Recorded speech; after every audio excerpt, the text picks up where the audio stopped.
Have you ever made a mistake in photography? Or are you just trying to avoid them? Or do you embrace them? Do you like or hate making mistakes? I have made lots of mistakes.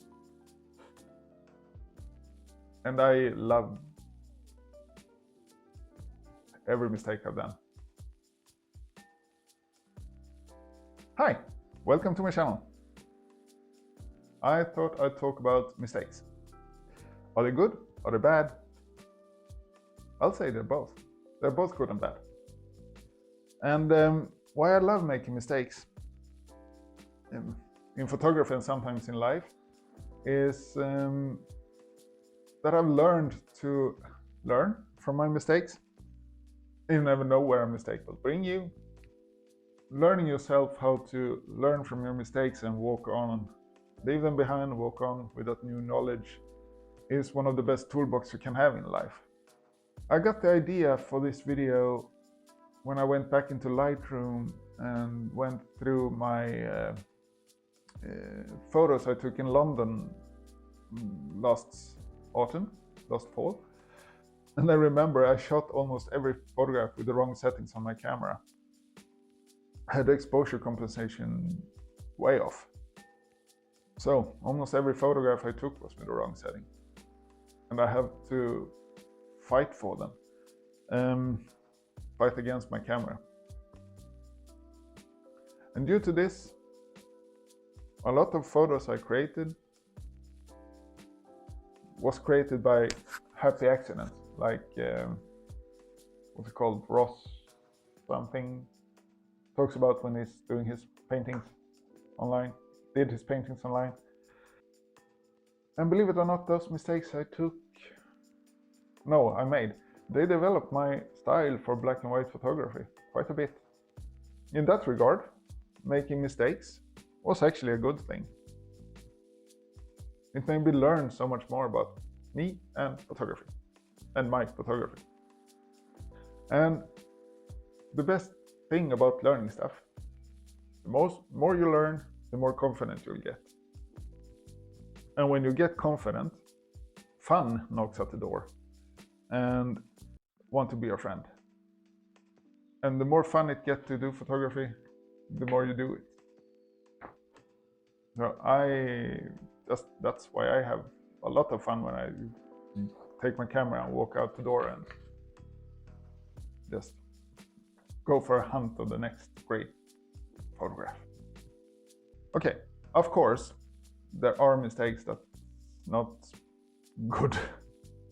There are mistakes that are actually bad. And from the top of my mind, when I wrote this script, I came up with a few. One that's extremely bad is dropping your camera. Either the camera or the lens will be broken, or both of them, if you're unlucky. That's not good. Another mistake is getting your gear stolen. That has actually never happened to me yet. But we're going abroad for 3 weeks soon, so cross those fingers. Knock on wood. And another mistake I always do when I'm out is putting my camera back in the bag too early. Like for instance, when I leave the car, the first thing I do is get the camera out of the bag and walk to the destination where I want to do photography.